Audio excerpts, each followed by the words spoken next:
Speaking of validation, you know what really wants your validation? Borderlands 4, but it's not getting it, unfortunately. I played it here on the stream, last stream, I think it was Friday. I was getting frame drops, and then it took like 10-15 minutes to get into the crossplay. That shit is ass. You had to make like a shift account, and it was a bitch to make that shit. It wasn't working at first. Then after spending about 10-15 minutes doing this on stream, making this crossplay shit, we finally get in the game with the boys, JG and Siggy, and the game crashed halfway through the fucking mission. The game that's supposed to be about crossplay and playing with your friends, it doesn't work half the damn time. Literally the very first time the shit crashed. So I just turned the stream off. I was like, I was already only halfway interested in Borderlands 4. I only played it because I got it for free, and the shit crashed on me. So I was like, I'm out of there. And I've seen a lot of clips, people complaining that the frame drops are really bad. Mainly the console version, it seems like, is the worst version. But let's read up on some of these articles about what's going on. Tech experts say that Borderlands 4 on PC runs worse than, damn, they talking about the PC version too. I got it on PS5, that shit was running like ass. Mind you, I'm playing on PS5 Pro. Shit still runs like ass. Than usual for an Unreal Engine 5 game. Advise against badass settings. Damn, bro. It's because the engine is woke, the Unreal Engine 5. That's what Twitter said, the engine's woke. Tech experts say that Borderlands 4 on PC has significant stutter problems and have advised against running the game on its badass graphics settings. Borderlands 4 launched big on Steam, but it's currently sat on mixed user reviews ratings, mostly due to the complaints about how the game runs on PC. Even on high-end rigs, with each PC gamers aren't getting the graphics performance they expect. And it's crazy too, because Borderlands 4 is not a graphically intensive game. It's not a game that's pushing any boundaries. So it probably is an Unreal Engine 5 issue. Gearbox development chief Randy Pitchford has spent some time on social media addressing those complaints, even directly responding to some disgruntled fans with clapbacks. Now the tech experts at Digital Foundry have taken a look at Borderlands 4 on PC, and their initial analysis shows stutter problems that we're familiar with on the Unreal Engine 5. The shit runs like dog shit, blah, blah, blah, blah, blah, blah, blah. Now this happens, right? Games released, they think it's in a good state, but it's not. People are having performance issue. That's cool. Not really, it's not. But if you are transparent, hop on social media and say, hey guys, we fucked up. We thought the game was in a great state, but we're working around the clock to get this fixed as soon as possible. Most people are going to go. But unfortunately, Randy Pitchford, the head of Gearbox, didn't listen, man. And you know the worst part, and before we get to Randy, also, no, Borderlands 4 bug may steal all your fucking skill points. So not only are there performance issues, the game has game-breaking bugs in it that will fuck up your goddamn skill tree. So imagine grinding for 5 hours and you get all your skill points stolen.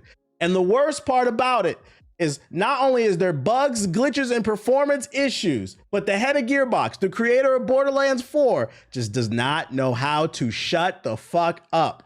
For those who have not been keeping up with the Borderlands drama, after the performance issues and the bugs came out, this man swiftly went to social media. Mind you, TBH QA does note all this. Damn, so you saying they didn't listen, allegedly? This man, the head of the studio, goes to social media and just starts going to war with fans instead of saying, we're gonna fix it. Randy Pitchford snaps back at Borderlands 4 criticism. He says, code your own fucking engine. Borderlands 4 dropped last week, and fans have been pouring hours into the fresh open world environment of Kairos, but the launch hasn't been without issues. On PC, the game's struggling immensely for a vast portion of the community, and that was made Gearbox's leadership, especially Randy Pitchford, the target of criticism. Especially because he said this game was worth like $80 or some shit like that. On Steam, 35% of all reviews are negative, and while Gearbox is hard at work fixing up Borderlands 4 post-launch, disgruntled players are still taking to social media to haggle the CEO of Gearbox. Show us how it's done, please. In a statement on social media, Randy Pitchford, dubbed as sarcasm, however thinly veiled, the CEO wrote in a response to a comment about relying on AI upscale. Code your own fucking engine and show us how it's done then, bitch! I know you just spent $70 on this game and this shit don't work. Let me see you do better, nigga. Fuck your $70. That's what he said. The people doing it now are clearly dumb and don't know what they're doing, and all the support and recommendations in code and architecture from the world's greatest hardware companies and tech companies work with the world's greatest real-time graphics engine coders don't know what to seem to know. And he says sarcasm, bro. This is a PR nightmare. Code your own fucking engine and show us how it's done since your game ain't working. We will be your customer when you pull it off, bitch. The people doing it now are clearly dumb and don't know what they're doing, and all the supporting recommendations of code.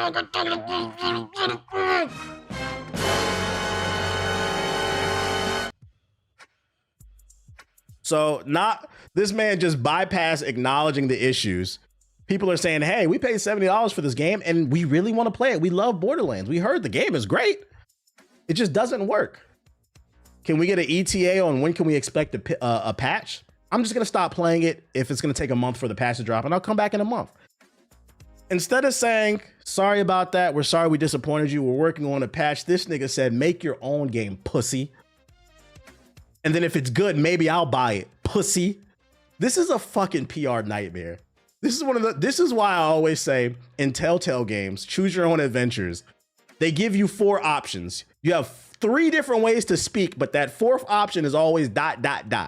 Sometimes the best option is to not say anything at all. Although I think they should have said something from the official Borderlands account. They should have just been like, hey, we're working fast to fix the game. We're sorry about that. That's all you have to fucking do. That's the crazy part. You could have put that shit in ChatGPT. Hey, ChatGPT, act like a corporate CEO who cares. I'm giving y'all a prompt. Act like a corporate CEO who cares. Come up with an apology for the poor performance and let people know a patch is on the way. They could have easily gave you 3-4 sentences right there. This nigga got on here, started arguing with the fucking fans, bro. This is a PR nightmare. And the worst part is he didn't even acknowledge what the fans are saying. He went straight to bullshitting and saying, make your own game. So since Randy, and I was already kind of pissed off. I told y'all, I turned this game off last Friday because it crashed on me. And I was screaming, Randy fucking Pitchford. Since you wanted to act like this, Randy fucking Pitchford is officially on my shit list, just like World War Bethesda, just like Activision, and just like fucking Andrew Wilson at goddamn EA. Since you don't want to acknowledge that there are issues with this game and we should just make a better game, I got a solution for you. This is what we're going to do, chat.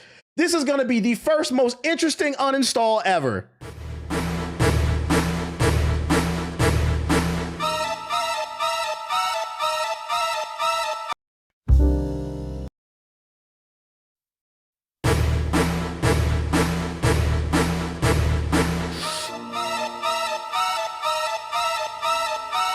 PS5 turn on real quick. Thanks for the resub. Now I can afford a new Twitch for my locks. So since Randy Pitchford wants to act like the issues don't exist, I'm gonna do you a bigger favor. I'm gonna say fuck Borderlands 4, and I'm gonna act like it's not on my hard drive. I'm gonna act like I never played this shit, because I honestly don't care that much. You gave me the perfect reason to uninstall this shit. That's right, ladies and gentlemen. We got our first uninstall, not even based off the fucking game. I mean, it is the game. The game has issues. It crashed on me. I don't want to see this shit. I already don't care. I don't care. I don't care. I don't fucking care. It went from, maybe get this shit on sale to fuck this game, bro. I don't care. This shit is goofy. Randy Pitchford. I'm not making a better game, and we're not gonna play your game either. How about that? So ladies and gentlemen, clap it up for the first dumbass uninstall ever. We've had the positive uninstalls, the 21 gun salute. We've had the dramatic negative uninstalls. This is the first thing. I don't care uninstall. We're just gonna I don't care. I don't care. How about that? I was looking for a reason, because I'm gonna be honest. I was like, maybe I'll come back to it on Monday or Tuesday. I'll try it again. But like, cause Siggy was in the group chat. He was like, TBH, are you getting on this shit? I was like, I don't know, man. That shit crashed the first day. That's a bad first impression. The game crashed. I was like, I don't know, man. I saw that article. This nigga said, fuck the fans. All right, well, fuck your game. How about that? We're gonna move on. I'm gonna install Skate instead, and I'm gonna hope that doesn't disappoint me. Although, I'm not gonna hold my breath. I'm not gonna hold my breath for that one either, because the reports on that game is looking bad too. This is a fucking crazy time. So here's how we're gonna wrap up this uninstall, because we already did a big fucking uninstall. If there's any lesson to learn from this, stop shitting on the customer. These people pay $70 for these fucking games. Some of them are 80.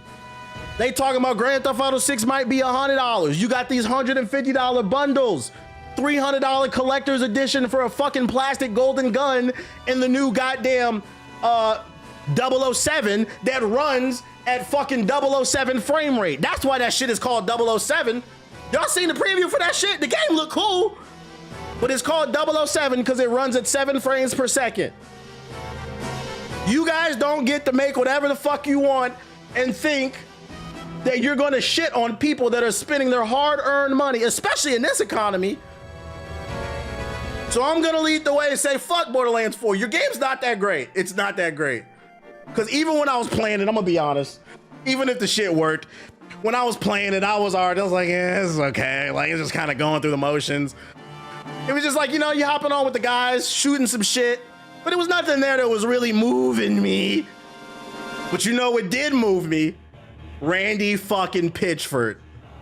You are a dumbass. You're failing your employees. You're failing your fans. Sometimes the best thing you can do is shut the fuck up. So if you want to buy Borderlands 4, do it at your own risk. I'm not recommending it. Fucking Randy. Now I'm gonna move on to the next batch of articles. I'm done talking about this game. Don't ask me about Borderlands 4. That shit is fucking uninstalled. I'm not playing it no more. I'm not playing it. And I hope that shit come to PS4 and blow up your house. Next. Turning my PS5 off, bro. Fucking Randy.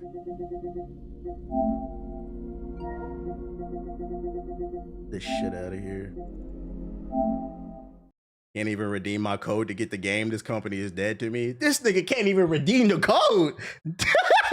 Randy pitch fraud. Not only that, they charging $120 for the full experience. I want to hear that shit. I couldn't believe when I read that article. I was like, why are you talking to people like that, bro? How hard? I think, and this is why it deserves the uninstall before we move on. I can't stress this enough. People make mistakes.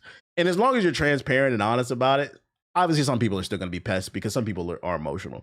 But if you're transparent, honest, and eat the L, you're like, okay, we'll just wait for the patch. It is what it is, man. For you to come out and your initial response is make a better game than me, I got a game for you. It's called uninstall. Fuck nigga, get out of here. I'm playing that shit. Eat a dick. Next topic. Let's see. Let's talk some Rockstar stuff.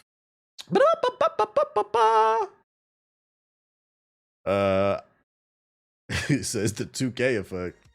Shit is fucking crazy. Damn, we almost had a reason to boot up the PS5. I got a PS5 Pro. That shit still was running mid. So I'd imagine it's even worse. Hashtag pack watch, bro. Fucking Randy, man. 1 second, y'all. Okay.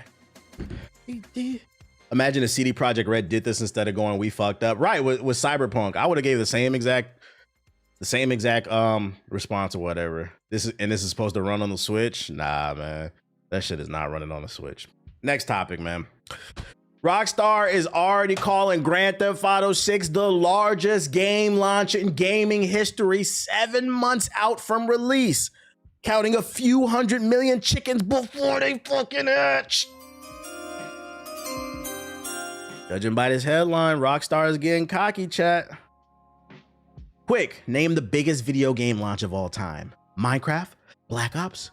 One of the Mario Karts? Wrong answer, all. It's obviously Grand Theft Auto 6. What do you mean? It's not out yet.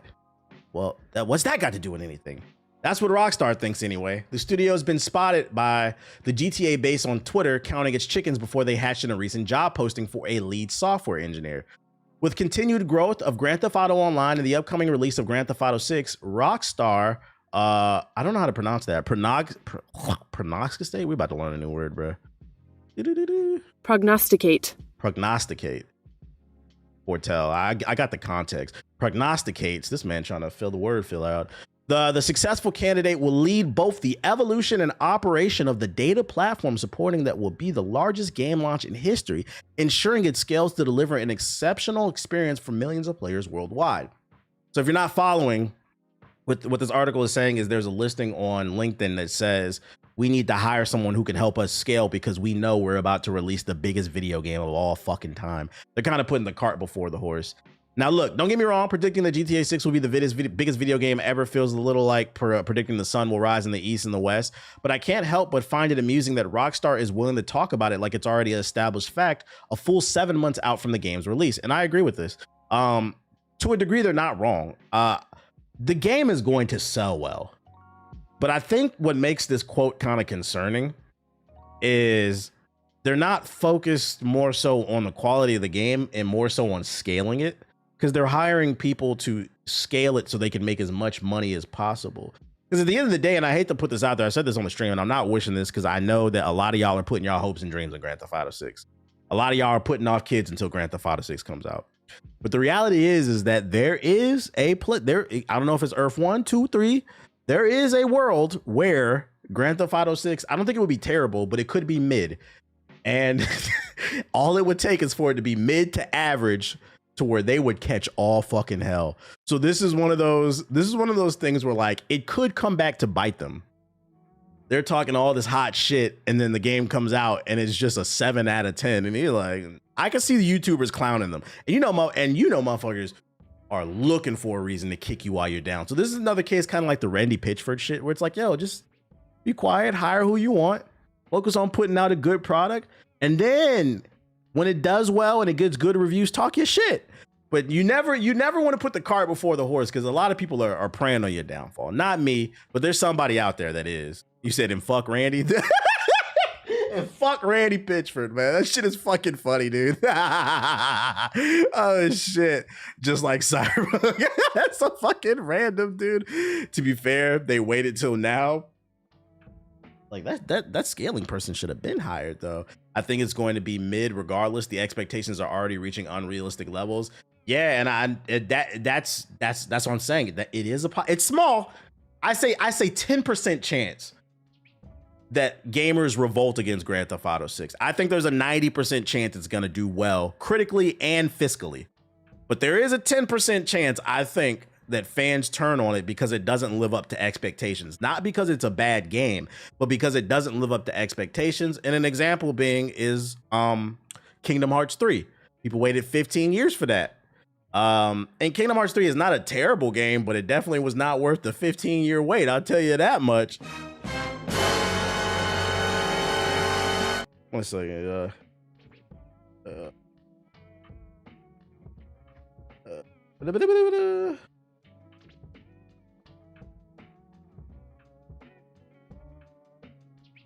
Okay. 1 second. Don't remind me of Kingdom Hearts 3 major disappointment. Is there a PS4 version? There will not be a PS4 version. Sorry. So, you know, I think best case scenario, and this has nothing to do with video game. Be humble. Be humble. Don't toot your horn before the train left the station, okay? Unless kids is around, because kids love when people toot the horn on the train. You ever seen Thomas the Train? I don't know what the fuck I'm talking about. I hope it's good though. People's expectations are too high and they're gonna get disappointed.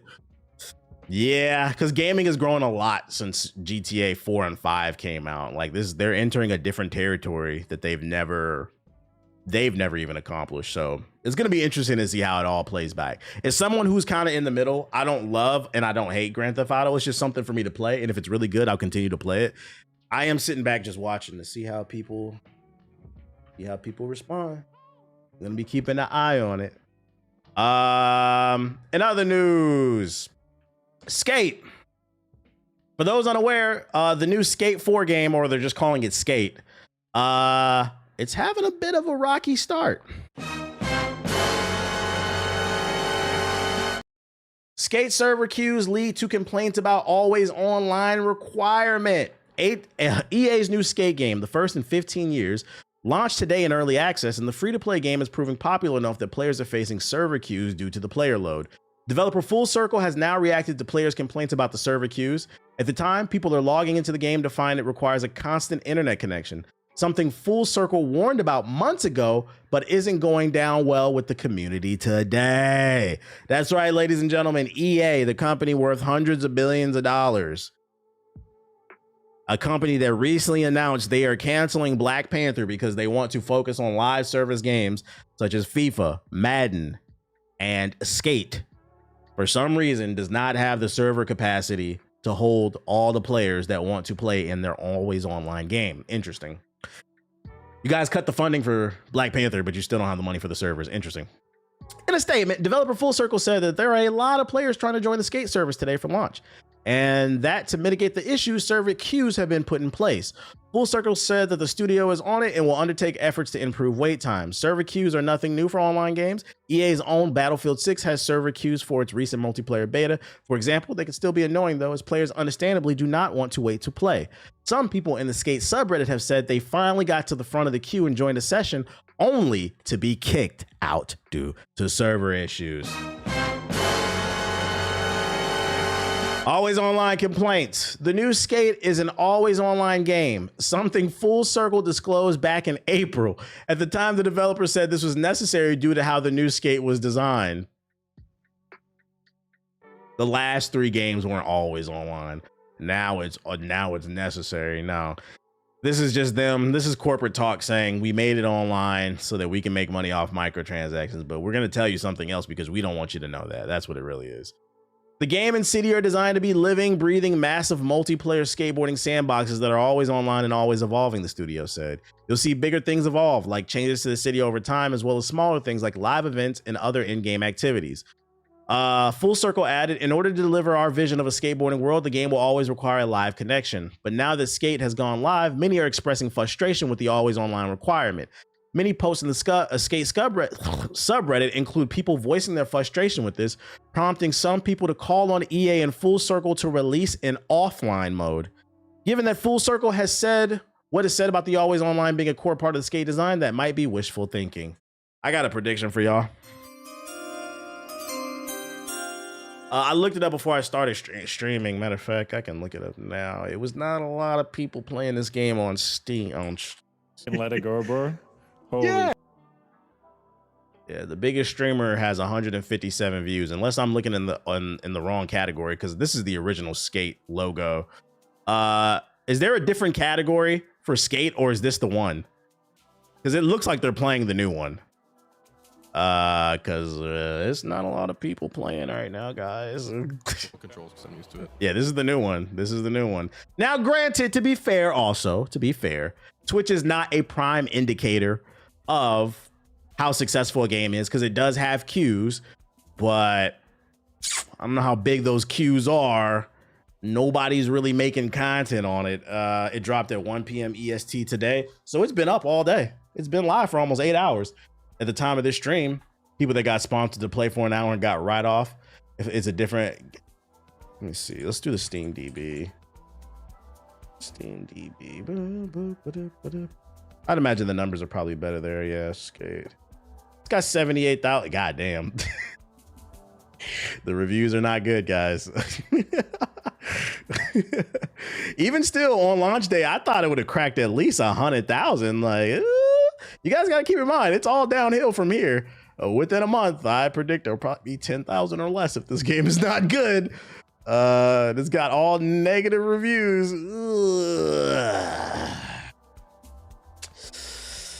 I hate to do this, but this is one of those times where I say I hate to be right, but your boy was right again.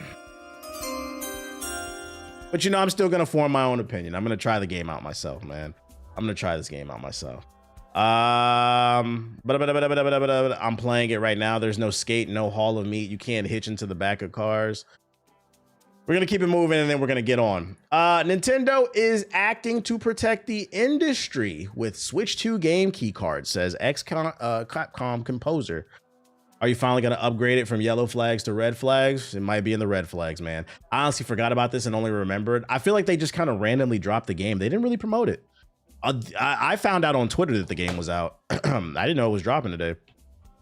Since Switch 2 launched, one of the hottest topics has been the game key cards, physical items which unlock digital downloads. Critics have said game key cards are anti-consumer, and Japan's National Library has since decreed that they cannot be considered eligible for preservation, which stands to reason as the game key card contains no actual data. However, a Ubisoft staffer recently explained that one reason developers are choosing game key cards is access speed. More recently, composer and former Capcom developer, I don't know how to say his name, I'm not even gonna try to fuck it up, has waded into the debate of Nintendo's side thanks to automation. They said on social media, do physical items outside of digital products last forever? Most of the time they don't, right? Physical things always have a lifespan and will eventually break. Digital products, on the other hand, generally don't have a lifespan. And to this I say cap. Matter of fact, I'm gonna say. So this guy works for Capcom, so of course he's gonna ride with Nintendo because he also works for a corporation that works with the corporation, right? This is cap because this is true. Yeah, physical items don't always last forever, but they tend to last longer than digital. And also the problem with digital is what happens if somebody hacks your servers or blows them up. Then a lot of games can get lost if there are no physical copies. But if there are physical copies floating around and Nintendo servers get blown up, you can then back up the disc or the cartridge and you now have the game. That's why physical copies are great for preservation. Also, it takes control out of the corporation's hand so that we can preserve things. And that's really what it comes down to. That's why he's defending it. Well, digital's forever. No, it's not, bro. We are always one Trojan horse away from getting fucked up. What are you talking about, bro? I don't blame him. I was shocked when he was talking to PC players like that. So like, nah, this is just bullshit to try to trick people into not wanting to buy physicals. I feel like physicals should always be there. Yeah, we're one EMP away from never having Super Mario again. That's why emulators are good. Digital only lasts for as long as they want to keep their servers up. Ding, ding, ding, ding, ding. What happens when we don't get access to it? Just leave your stuff in the hands and we'll take care of it. I promise. Ain't nobody going for that. Ain't nobody going for that, bruh. I don't know why. This is anti-consumer. I don't like this shit, bruh. I don't fucking like this shit. They could take that shit off your hard drive whenever they want. In regards to Sonic, the console wars are back. They're promoting it. Sega has released a new Sonic Racing Crossroads trailer that takes shots at Mario Kart. Are we back to the days of Sega does what Nintendo don't? We all know that kart racing game. It's great. We don't need to show it to you. But what if you can blast through and race on a whole nother level? What if you could warp across different dimensions, fully customize and build out your machine, and compete head-to-head across different platforms? Or what if you want to roam around on the open road? That was actually pretty good. Shit. Or you just want to drive around in open spaces and shit. That was pretty good, man. Hey, listen. I'm all for the fuckery. I hope the game gets good reviews, man. Because you can't be talking shit and then your shit don't pop off, bro. I hope this gets great reviews and I hope it sells well because they starting the console war again. For those unaware who are super young, the console war did not start with PlayStation and Xbox. The console war started between Sega and Nintendo. Specifically Sega. Sega released an ad saying that Sega does what Nintendo don't. And ever since then, people have been picking sides. So if you wonder why people are in Twitter spaces talking about PlayStation or Xbox is better and motherfuckers ready to die on the hill for the corporation, blame Sonic. Yeah, the OG rivals. But the game's coming out. People like the beta, so it should do good. New Splinter Cell trailer for the TV show. Check it out. Let's check it out. Console business. Now, hold on. To be fair, yo, shout out to RNO with the super chat. I appreciate you with the big $10 super chat.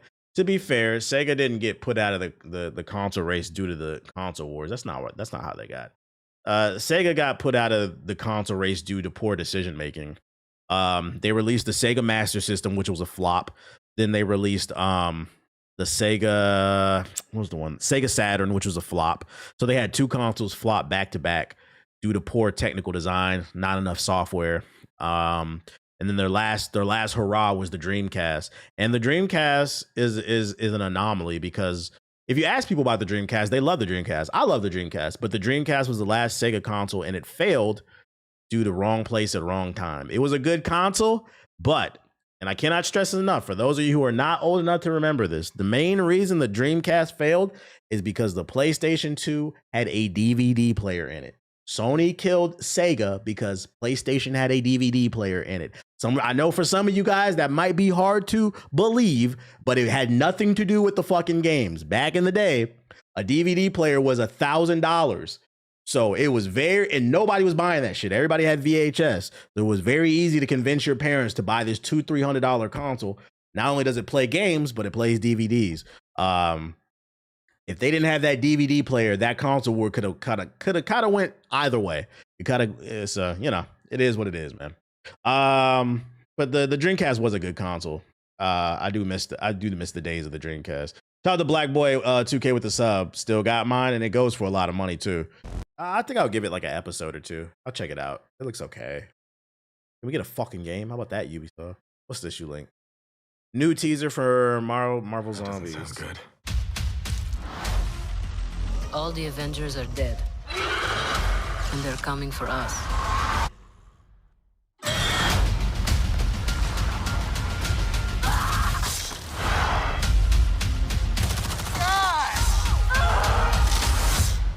Okay, that was so cool. Marvel Zombies, rated TV MA. We on that. We getting that Gen Z tomorrow, though. I'm excited for that. Gen Z. Oh, yeah, Gen Z. I saw the reviews came out. It got a 90% on Rotten Tomatoes. They're saying Gen V. You meant Gen V. You said Gen Z. I was like, Gen Z. Yeah, Gen V had a 90% on Rotten Tomatoes, I believe. So, like, the reviews are saying it's fire. So, we on that. We definitely on that. Nigga said Gen Z. What are you talking about? For all two people who still care about Scalebound, we got some Scalebound news. The Xbox game that never was. So one of the developers that worked on Scalebound said things might have went differently if it was backed by Japanese publishers instead of Western publishers. They said blame America. But ultimately, the failure was responsible of Platinum Games and himself as a director. But with Scalebound and this information already out, so I can say it, what we were trying to build was a system where the player controlled both a human protagonist and a dragon together in an adventure, but there was no clear reference or format for us to follow for a game like that, and I think that's why it was easy for some of us to have doubts. Translation, the idea they had was super ambitious, and because they didn't have a blueprint, they had to trailblaze. They wasn't really sure what to do with it, and that actually makes sense, because if you go back and look at the gameplay, I do wonder why we were so excited about Scalebound, because that frame rate on that gameplay was fucking awful. For me personally, overseas publishers seem to have a much stronger desire to see a finished project as quickly as possible. If it had been a Japanese publisher, I feel like they might have given us more leeway. So they felt pressured to get it out now, and they wanted more time to kind of bake in the oven. We're talking about this translation. In the West, all they care about is fucking money. They said they needed more time to come up with a clear, concise, cool idea. And the suits in the West said, we need your fucking money to come out next year. We're talking about this specific title as an example. However, I don't want there to be any misunderstandings. The failure of Scalebound was ultimately the responsibility of Platinum Games, myself as a director included, but because I have now experienced working with overseas publishers, I feel that if the opportunity ever comes again, we'll find a way to take advantage of both sides' strengths. Makes sense. It makes sense. To be honest, this game would have blown up the Xbox One. It would have, because I feel like people forget Scalebound.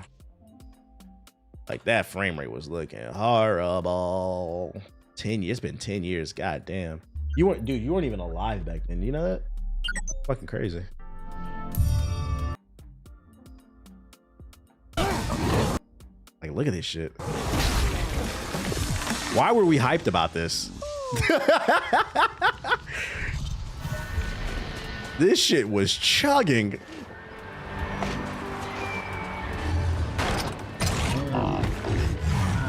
I think this game captivated our imagination, and I think a lot of us, including myself, put our hopes and dreams into this game. Like, oh, we see the potential of it. But if you actually look at it for what it is, this shit running like dog shit, bruh. You sure this is the video? Yeah, this is the video. This is IGN that posted this 10 years ago. 8-minute extended demo from E3, I believe. This is the gameplay. Like, and it's like I didn't remember the frame rate dropping like this. I think we was just excited for this shit, bruh. Lost Soul Aside pre-development ass game. It was running on the PS4. Well, you're making jokes, but it was. Like, this is supposed to come out for the Xbox One, so yeah, it was running on PS4 adjacent hardware. You're not wrong. Oh shit! So there's some more behind the scenes info on Scalebound for those who still care. The human eye couldn't see past 24 frames. Type shit. And then last but not least, we got an update on what's going on in the PS4 universe. Somebody tagged me in a post on Meta Threads of all places, and I got a notification, so I decided to save it. And according to Stephen Keith, he's upset about Genshin Impact. He just recently found out that it's being discontinued on the PS4. He says, "My girlfriend just sent me this. Genshin Impact is discontinuing service on the PS4. This is so lame, sad face.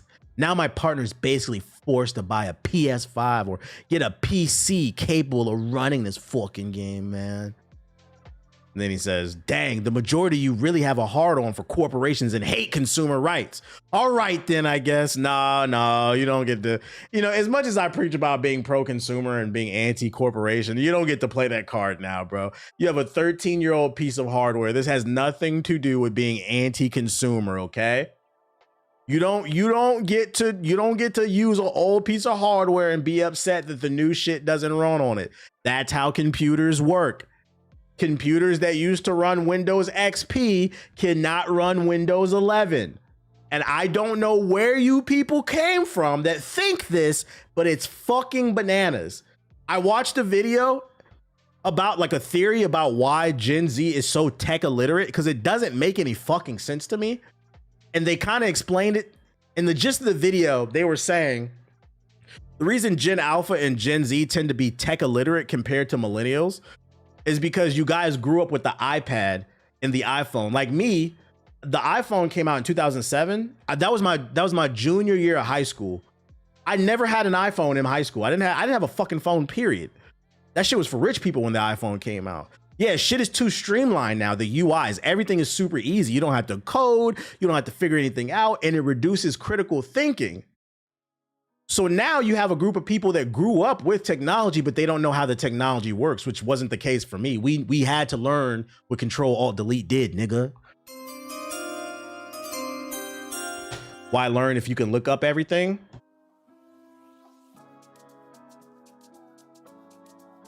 Thanks for the resub. You do realize that's learning, right? Like, although not as loyal as Amy's dumbass is to me. What? That's actually the fucking problem. People, you don't even gotta Google no more. You can ask the damn AI and it'll tell you the answer, and niggas won't do it. What are you talking about, bro? Open the schools. Please stop cutting the funding, Trump. Please stop cutting the funding on the school system, please. You said ban that nigga, bro. Please stop cutting the funding. You said, why learn when we can research? She said, the YouTube chat is funny. They said, oh, brother, why are you doing this to us, man? Oh, shit, man. Oh, my God. But you know what I'm happy about? Jokes aside, I'm happy that the comment section was frying his ass, bro. Shit's 11 years old, bro. The PS6 is launching in Thank you. Thank you. It took about a year. I feel like it took about a year. I was getting a lot of hate a year ago.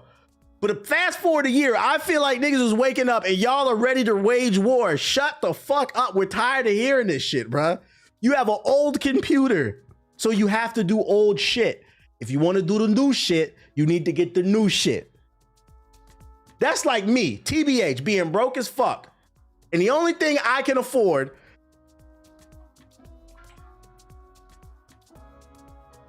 is a fucking 1908 Ford Model T, and being upset that this shit doesn't drive 200 miles an hour. Nigga, you have a Model T. You better be happy you got that little 2 horsepower. Enjoy your 20 miles an hour, your 5 miles an hour. Over here, we're going 200, bruh. Just make sure to stay in the lane. This is literally what people do. I don't understand why the PS4 equals the Model T. I don't understand. That shit clean though. And no, that shit is clean though. The body is clean though. But I'm strictly talking about what's under the hood, the horsepower, bro. You don't get to complain, bro. You don't. It just doesn't make any fucking sense. Just appreciate your PS4 for what it is and upgrade. And somebody tried to explain to him in the comments too, because he was like, it was running fine before. Why did they end the support? The reason they ended the support is because Genshin Impact is a live service game that continues to get updates. And over the past few years since it came out, it's gotten not only content updates, but it's gotten visual updates, improved to lighting, improvements of frame rates, improvements to textures, things that are only possible to run on the PS5, the Xbox Series, and the PC. So if you want them to, you can't complain that a game is live service and then get upset that they're trying to fulfill the live service aspect. You live service junkies say you want new features, right? Well, in order to produce those new features, they need new hardware to generate new ideas. I don't understand why this is so hard to understand. We need to bring shame back, bro. We need to start making. We gotta start making these kids wear them dunce caps again, man. Put that shit back into school. Put that shit back.